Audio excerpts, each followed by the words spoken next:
So, welcome to this videocast.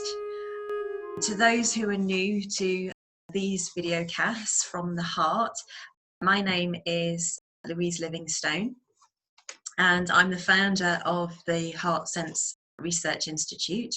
And today I'm delighted to be in conversation with Philip Franses. Philip was my tutor on the Masters in Holistic Science at the Schumacher College when I was there in 2013 and 2014, and inspired me so much to go on and do my PhD. So you're a shining light in my life, Philip. So thank you for joining me today. And so Philip was a senior lecturer on the Holistic Science Masters at the Schumacher College.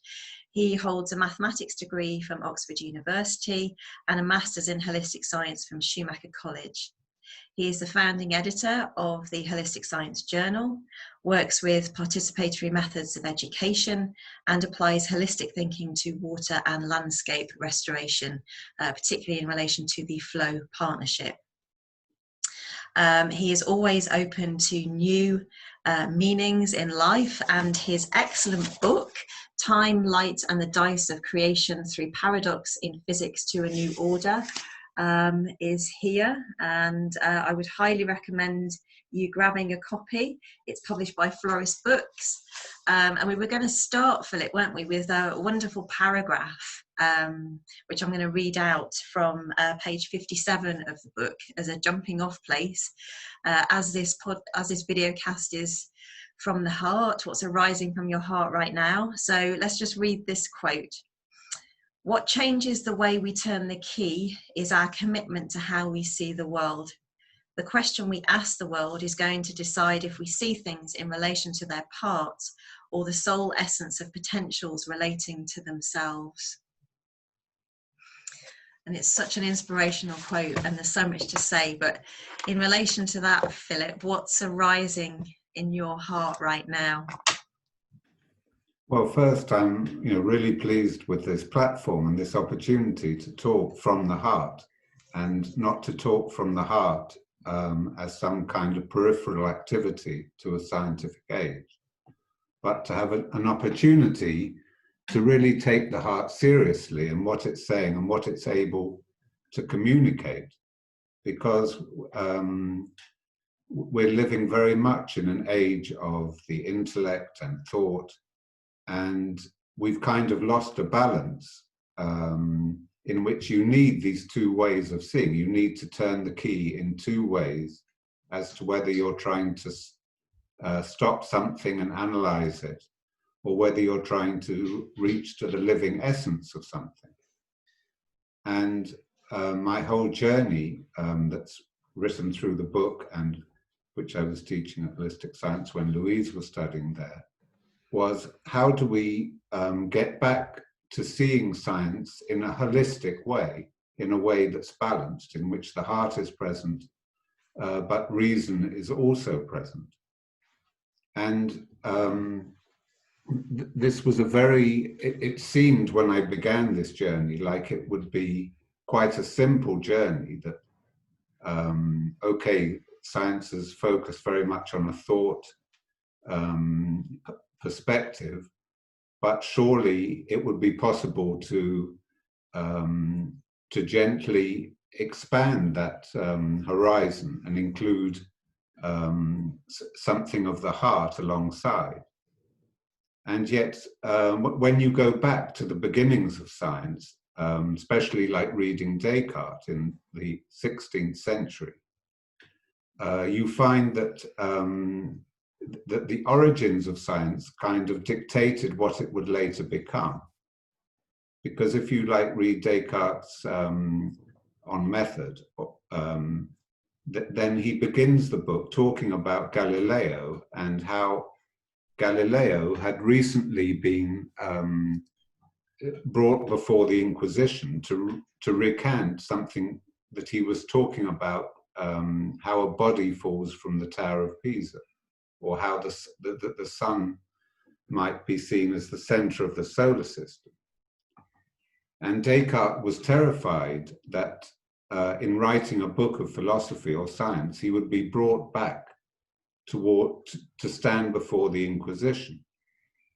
And so he created this kind of subterfuge where, instead of writing about the world and saying that the world has these qualities which which you can understand as an observer, which you can enter into, he rather presented it that it was thought that was giving a privileged access to the world, and thought came from God, so that he could not be judged in talking about the world in the way that Galileo was, because he was not using his senses to encounter the world and come up with some description of it that could be counter to the church's idea, but rather that it was thought itself that was giving him these intuitions, these mathematical intuitions, and that therefore it was no threat to the world. And so the whole "I think, therefore I am," you can see as a whole subterfuge to say that it wasn't Descartes who should be judged by the Inquisition, rather it was his thinking that came from God, and so was above reproach, and so the Inquisition could not condemn him for his way of coming to insight. And this way of privileging thought, privileging the mind, as a kind of principle of doing science, it did not come from science at all. It came from this fear in Descartes that he would have the same fate as Galileo, or worse, as Bruno, who was burned at the stake for his ideas. And so, to counter this idea, science was kind of hidden in this shell of thought, and that it was thinking which actually gave us the world. And of course, Newton then followed this up completely by adopting the same idea that he'd got this intuition about color. It was a complete, or gravity, it was a completely mathematical kind of insight that came through his contemplation, and that God had given him this understanding of the world. And again, it was that you weren't allowed to talk about the world as something living and something that had qualities which you could investigate outside the perspective of God. And of course, in this weird way that things work, that by the 1850s, in the revolutions in Europe, the church and the royalty and elitism was deposed from its authority and its standing at the head of power of European countries, and in its place, science was raised as the new authority, the new priesthood. And so this idea that you could talk about the world only through thought, then instead of being a defense against a prevailing faith, it became the faith itself. And so everybody had to talk from this idea that was sort of encoded in the idea that you didn't talk about the world, but you had to say everything through how your mind had been given insight to understand it. And in the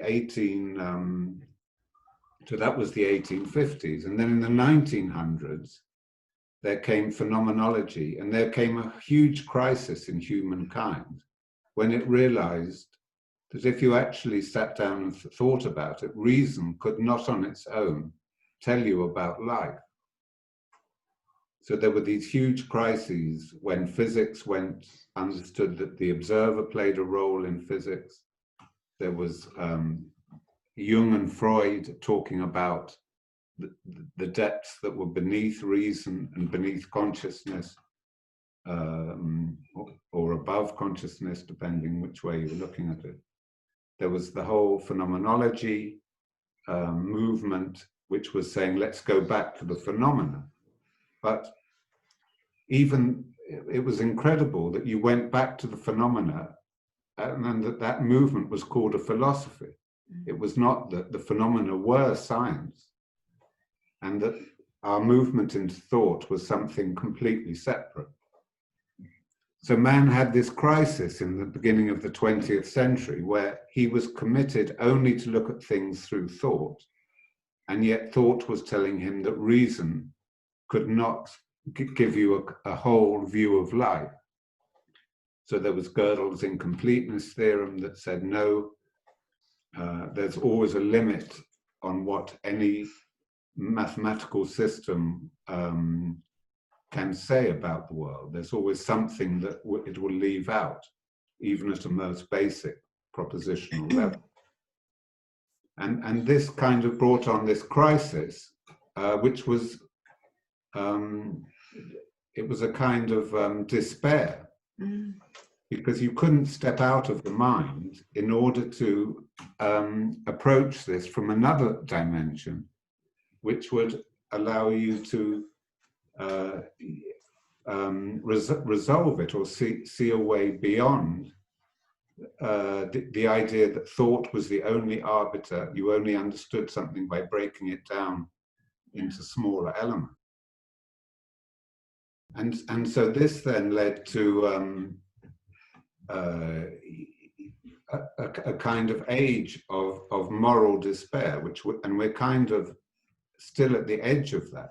You know, we're still at the edge of that eruption, where now in our age today, you know, there's no honoring of truth. We base everything on reason. So like here in the UK, at every step of the virus, it's being told, oh, we must listen to the science. Because that, again, thought is supposed to be the only guide as to how we behave. And yet the science has been completely,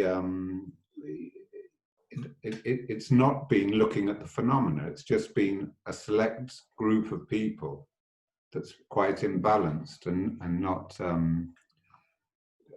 complete or holistic in its formation, coming up with you know, one random apparently step after another. And you can see that there's something fundamentally wrong there, because countries that have actually looked to the phenomena and have tracked and traced and as everybody knows have stopped the coronavirus, because they're working with something alive and they're responding to it, and the tools they're using are ways of responding to that aliveness. While the UK has been stuck in this, okay, this is the intellect, even though it has got no respect for that intellect. It's just using it as a way of giving itself a false authority. And so we're in a kind of new crisis at the moment, where that inner despair that science got to at the beginning of the 20th century has turned into an external despair at the beginning of the 21st century, where we're kind of straitjacketed from acting in a kind of reasonable way. And this theatre that life has become, where nothing is really real or matters, has sort of been taken over by people who are just good at kind of mimicking that thought-like authority, and yet within they have no grasp of what it means to you know, care for something beyond themselves. So it's kind of so this conversation we're having now, and this setting up of a Heart Sense Research Institute is really critical, because it's a kind of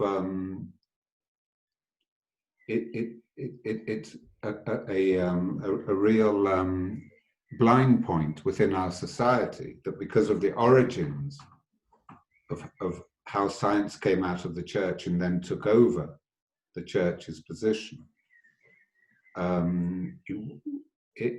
it had to deny the role of the heart in understanding the world.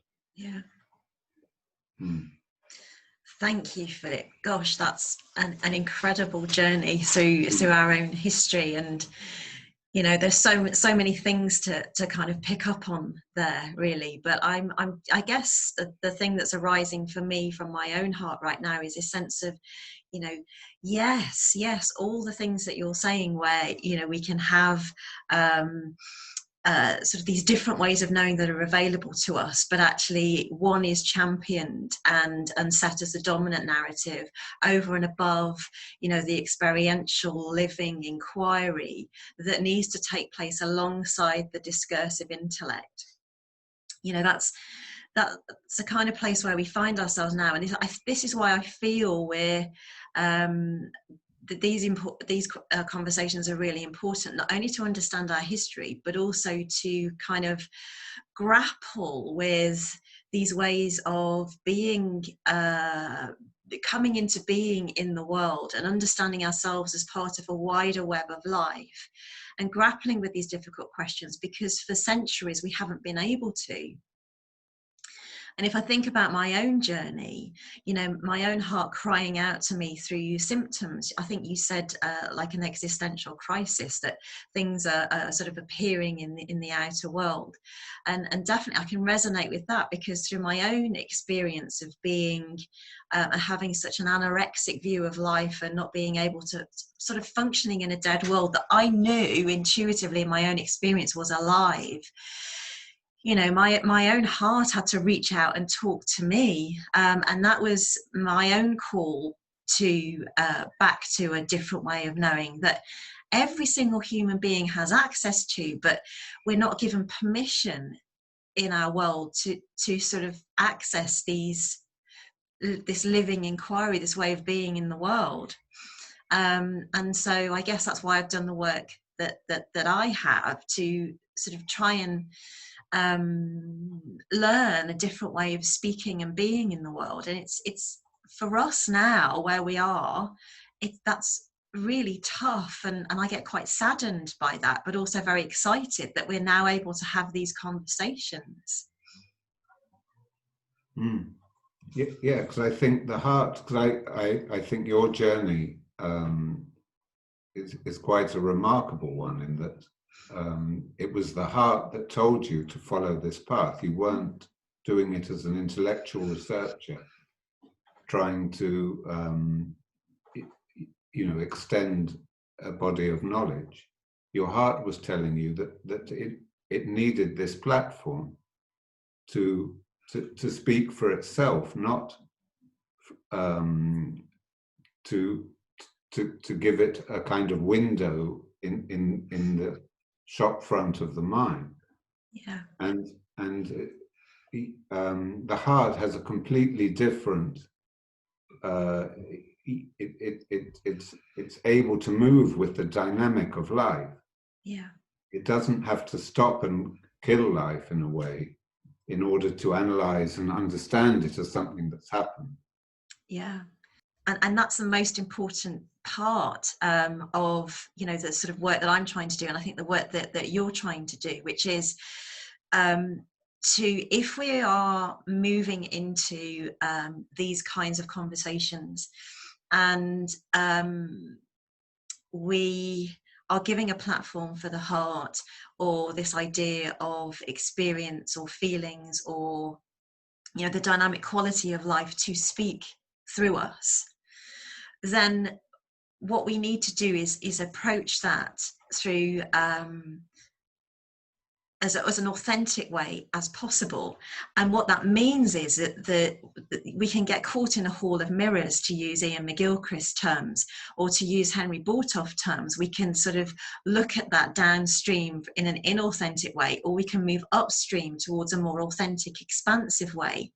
And we have to be really careful at this point, where we're having these conversations, but we need to be careful that we don't bring the discursive intellect to overlay the richness of what is being spoken about in these conversations, because then it gets pulled back into the discursive intellect, and then we've lost the wholeness, we've lost the authenticity, we've lost the we're back in the parts again, we've lost this coming into being, this dynamic quality. And so in my own work, it's as you say, Phil, it's the heart that leads and the head that follows, and that way around, you can make sure that you're not trapped then in the hall of mirrors or downstream. And so this idea of coming into being and capturing the livingness, I feel, happens through particular modes of attention.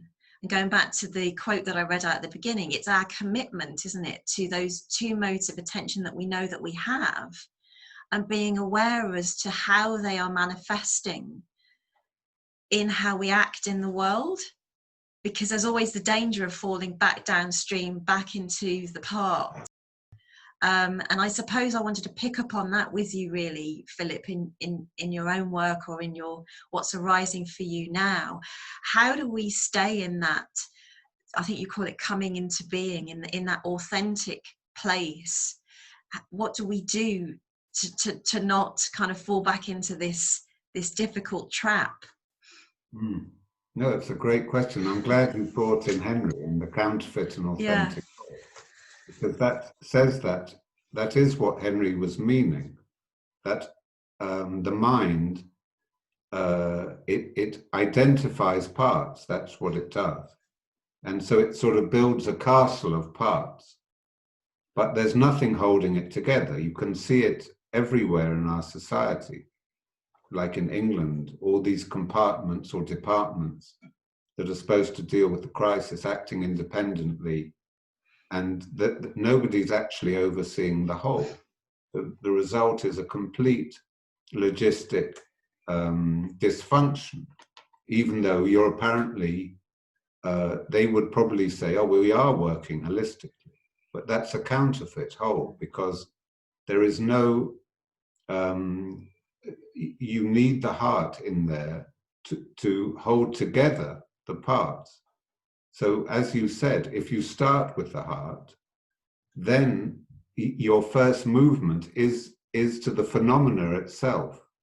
And understanding that phenomena is meeting a whole that cannot be analyzed. The brain is not the right tool to encounter that. You have to give your heart to encounter that.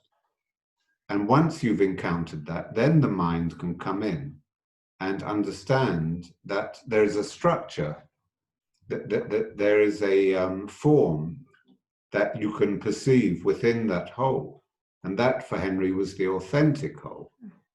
So if you're working and understand the pandemic first in its nature, and then you say, okay, this department needs to do this, this needs to do that, then there's something coordinated in how you're responding. And you can feel that quality. You can feel, oh yeah, somebody's caring about this situation. In this situation in the UK, which is counterfeit whole, I would say, a perfect example. Every step is giving the blame to somebody else, denying responsibility, trying to sell off compartments and privatize them so you're not responsible for them. And the result is something that's that we know as a symptom of our age, that frustration where you can't find the right person to help you, where terrible things happen and nobody's claiming responsibility, nobody's seeing it as their fault. So there's something absolutely critical in what Henry was saying about counterfeit and authentic wholes. And that if you begin with the mind only, you live in a counterfeit whole that does not hold together. If you start with the heart, then you then the mind comes in its own way, because then the parts appear within the whole as naturally giving dimension to the whole. And this question of how do we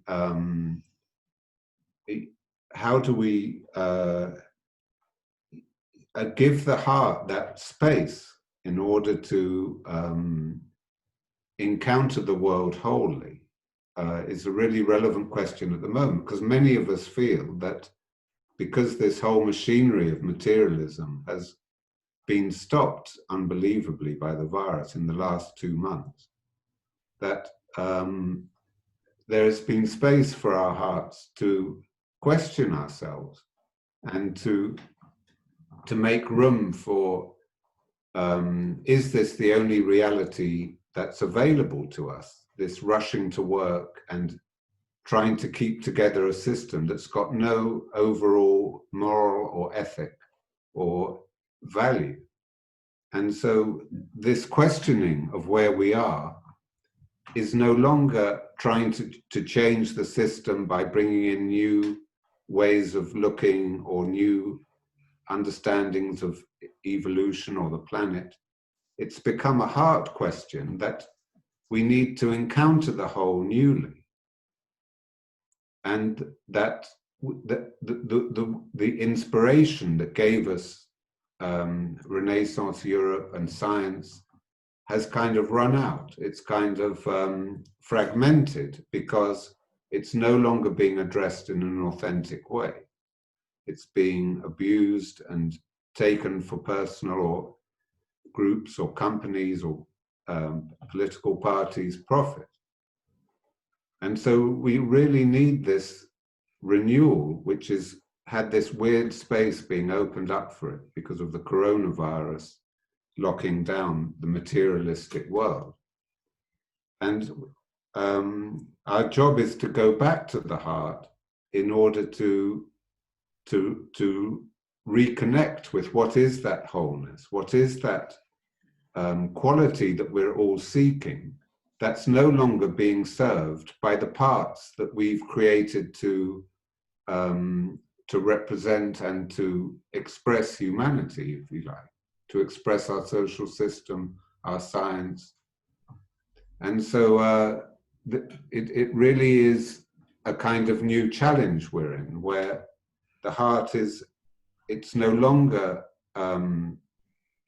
something secondary which can be brought in as an approach. It's something that's primary, that we need to give ourselves this room of the heart to let us experience the movement that needs to happen, which is a huge movement. And we can't anymore try and break that movement down into, well, if we do this, then that everything will be fine.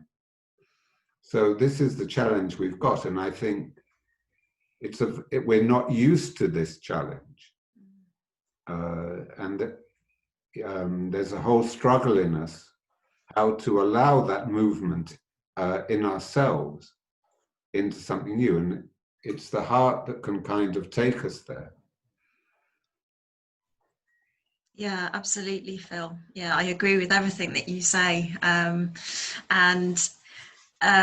you know, I think, I don't know, I feel that this is an opportunity that somehow, you know, this global pandemic has sort of called the heart into being, has called us to a kind of an awareness of the way that we've been doing things hasn't worked in so many different areas of our lives. And so I suppose the work is now is to realize that and to understand, you know, so for me, my work is about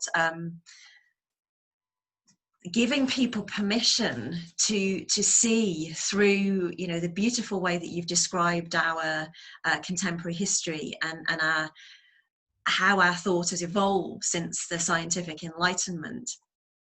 And that actually, because of that, the heart can only really ever be understood at the kind of social, political level as a biological organ.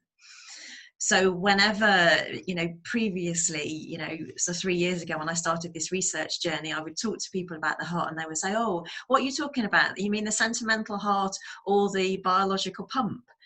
So for me, there was, as I was working with my own heart, there was no distinction, because, that just shows part-led thinking.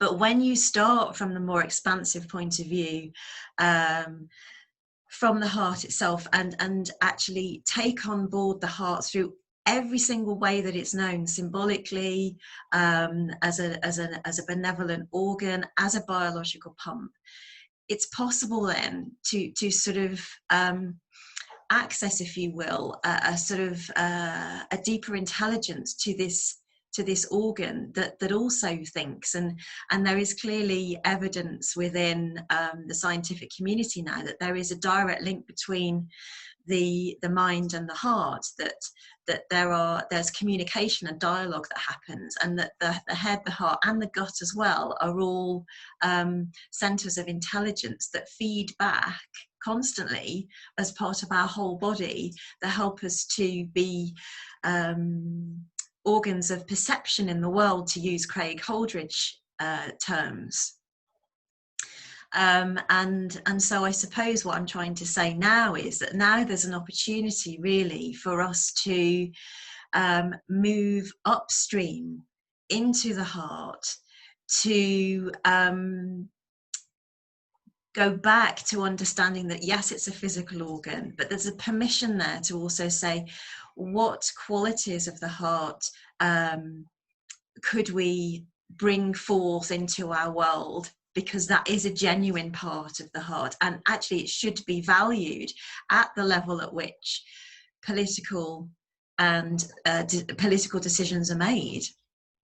And so I guess my work is about the coming into being of the authentic heart and giving it permission to stand as a valuable equal to the discursive intellect, which we kind of situate philosophically in our heads.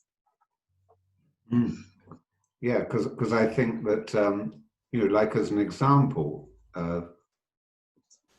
one aspect of the heart is that it works in nothingness, in emptiness. So even if you're in a place of despair, your heart is still telling you the movement that's possible. So when you're in a place like we are today, where there's very little clues as to how to go forward, we seem to be hitting against a wall where power is neither able to relinquish its hold on us, nor is it able to give us any realistic way forward. And if we operate from the mind, we're always operating from the bits of matter and system that are already there. But that can't help us at the moment, because what's already there is for another age. It was an age where we were growing, where we were trying to root ourselves more firmly into using the resources of the earth. It was an age of technological innovation. We're no longer there. There's too much technology, there's too many people, there's too much pollution, and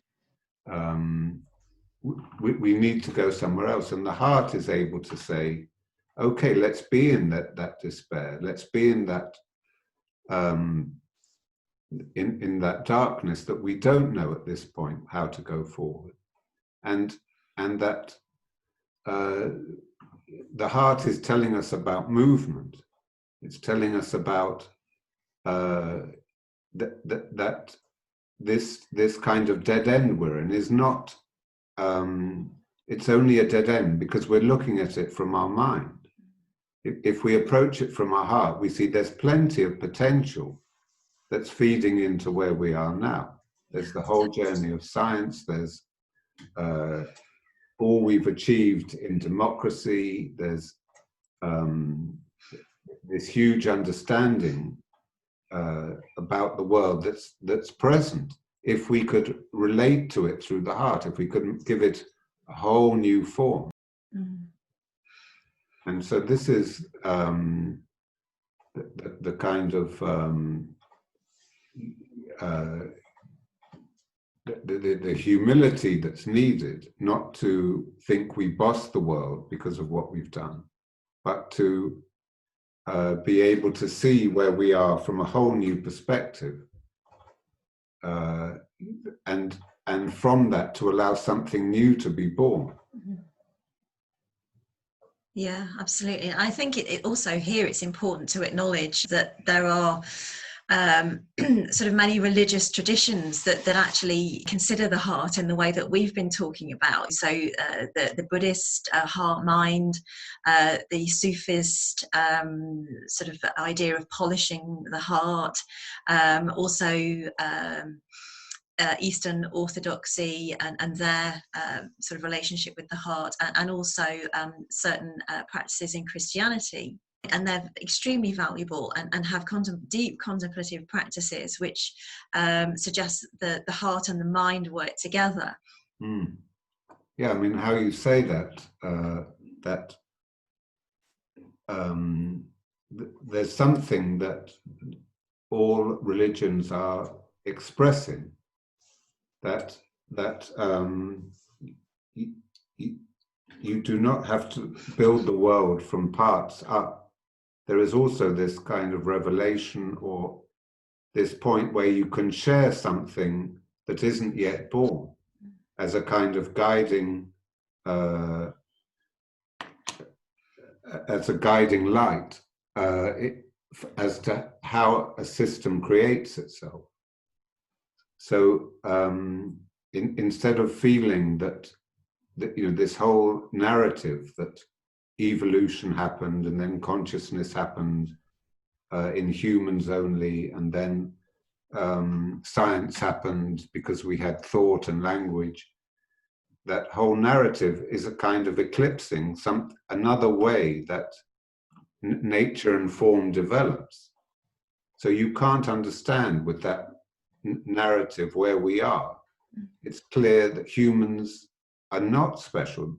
They're making a very good case for being the least special part of creation, because they're ignoring the whole. They're just fragmenting things further and further. So there needs to be, we've kind of lost sight of this idea that actually you can have sight of the wholeness of being, the wholeness of creation.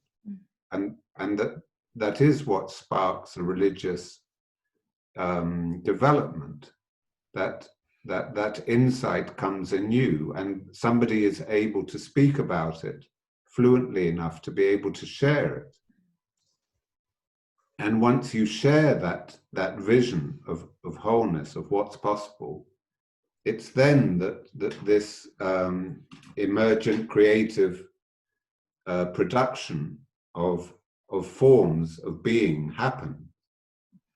And so part of the work of holistic science has been to show that is not a purely human thing. It's not something that emerged in humans because we had bigger minds and could speak language. Also in amoebae or bacteria or an embryo, you can see that process, that there's a kind of spark of unity, of something that holds the cells together as they form in an embryo, or in the amoebae, how it can develop into a slime mold that has its own individual life, that moves and then creates spores that create new amoebae. And what is that vision that's holding those individuals together? It is that the world has this wholeness. You do have access to it. If you really open up to that, which is again a heart thing. It's opening up to something that is not reasonable. There's no reason to believe in wholeness, or that the world has a quality that's more than just a rational, technological, analytical part. So if you open up to that in your heart, then this can be something that guides your behavior, your relation to others in a creative and natural way. And to me, it's the same. What holistic science was trying to do was to build this bridge to say that everything is a part of this wholeness. So if you look at the smallest parts of life, if you even go to quantum theory and look at the particle, you're seeing this quality of how do individual elements cohere into form. And you cannot understand this, however much we've tried in the last years. You can't understand this by breaking things down into cells or atoms and saying that it's just a material interaction. So the need is to have this faith into that wholeness, and when you're able to share that same faith with others, like we're doing in this conversation, then the form appears in which it can be given birth. So it always astounded me, like when you visit an old civilization like Greece, or you go to Delphi, that civilization is so fitted to its environment. And it's like a glove that fits over a hand. So the divine or the heavenly or the wholeness is not separate from that circumstance of the landscape and what Greek life was at that time. They were totally integrated. And it's big, and the source of that I see now is that you cannot separate the science of material things and that source of wholeness, that source of life. The two are not two aspects. So what you're saying is that you cannot see science, you cannot see the material part separate from the side of wholeness, from the side of that divine spark, that side of light, which becomes the formative drive for how that civilization comes to realize itself authentically with this divine message. And the Sufis, of course, the same, that how they lived in Spain, in Cordoba and Granada, and the Alhambra is totally on that direct access to God, direct access to the soul. And you can see how authentic it was. It's totally at one with its surroundings. It's at one with cultural life, at one with trade, at one with poetry, at one with mathematics. It's not separate from it. And so the same is true of science, that if science abandons that aspect of the whole that is the generative heart of the world, it becomes completely meaningless and fragmented.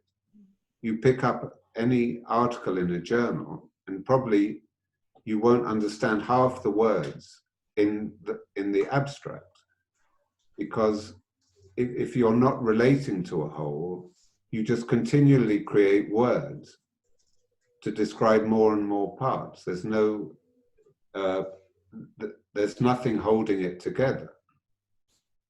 And so it's not true that science can separate itself and say it's matter and spirit is something else. So this integration that you're talking about is not against science or alongside science. It's right at the heart of science. Yeah, absolutely, Phil. Really relishing this conversation. It's so wonderful to be in this space with you, and just allowing the heart to have its platform and to speak and to kind of give a space for wholeness to enter into this dialogue. And I guess really now in terms of sort of looking at sort of how wrapping this up, and the message that's sort of coming out of this for me goes back to what you were saying before, which was the quote that I read out right at the very beginning. And it's so interesting that in all of the podcasts and the videocasts that I've done of late, we've come to this point. And it's like, you know, it happens every single time. It's and you say, what changes the way we turn the key is our commitment to how we see the world.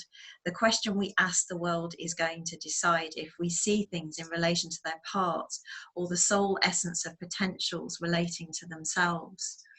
And so it's us as the organ of perception that is embedded in a living world, as we are in living inquiry and in living dialogue with the world. How do we, what's the best way for us to step into the world's invitation without killing it and seeing it in such an abstract way? And for me, that arises through the heart, because it can see so expansively, but then that doesn't mean that we leave those other parts of ourselves out. We invite the head in, we invite the gut in, we invite all of ourselves in, to have a fully embodied experience. But that involves our own commitment to see in a more expansive way, and our own sense of sovereignty and agency too. And then what would change if we allowed ourselves permission to do that and to value those ways of seeing? So what are your kind of final thoughts on that, Philip, to leave as a message for our listeners? Yeah, so earlier, after a kind of deep movement in the spirit that I encountered when I was younger, then I wrote a book about the experience of it. And I was really appalled at what the art world was. So you wrote about your experience, and the art world did not take that experience seriously. It kind of discounted it. And there was this sort of sham world that made you either famous or nobody if you got published. But that world was not there to treat the heart seriously, to treat experience seriously. It was there to kind of fob it off, fob that type of expression off with a kind of consumerist surface or exterior. So in coming to science, which is a much more considered process, that's able to change itself, it's able to reflect and take seriously the ideas that are expressed. There is an opportunity to participate in a dialogue. But what we need now, I think, to wrap up and to summarize the ground we've covered, is to have a form of real inquiry about what is experience, who are we in this moment of complete change in the outer and the inner environment in which we're living. How do we really value experience, and what it's telling us to do? How do we create a new path that comes from being an integrated human being with all these aspects to ourselves, and having platforms like this to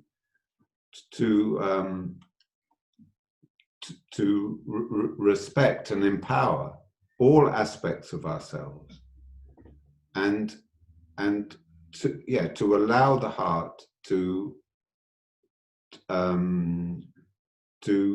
lead us into a new place, into a new world, into a new order. And so, yeah, that's probably my summing up message, that something new is becoming apparent, and to bring the resources of our civilization, of our democracy, of our religious heritage, to focus at a point of our experience, at a point of how we encounter the world, how we encounter this wholeness, how we encounter each other. This seems to me, many years ago, this would seem like a dream, but now it seems like this is what the reality demands of us.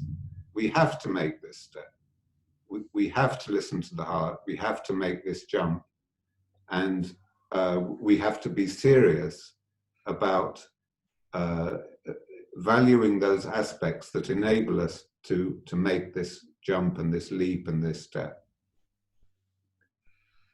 Wonderful. Thank you, Philip.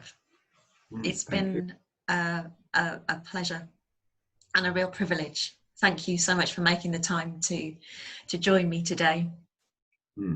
Thank and you. I'd love to continue the conversation. There are lovely, really important questions that you asked at the end, which I'd like to get you back, and we can maybe dig into those a little bit deeper another time.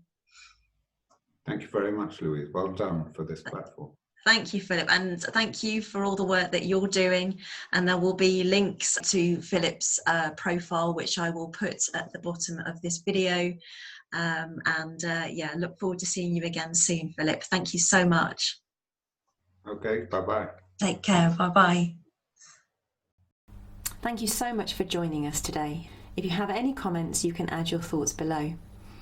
You might also like to join our mailing list. Please visit us at www.heartsenseresearch.co.uk to subscribe and to keep up to date with our work. On our website, you will also find lots of other resources, including research papers, lectures, blogs, and details of further training and events. If you are inspired by our work or share our passion about bringing heart-centred approaches and awareness into the conversation at the level in our society at which important decisions are made, please do consider making a donation via our Just Giving page. The link is available on our website or below on this channel. All donations help us to continue our important work by taking seriously the wisdom and the guidance of the heart, and working to give the heart a platform to speak in relation to key issues facing our world today. Thank you so much for your support, and we look forward to reconnecting with you soon.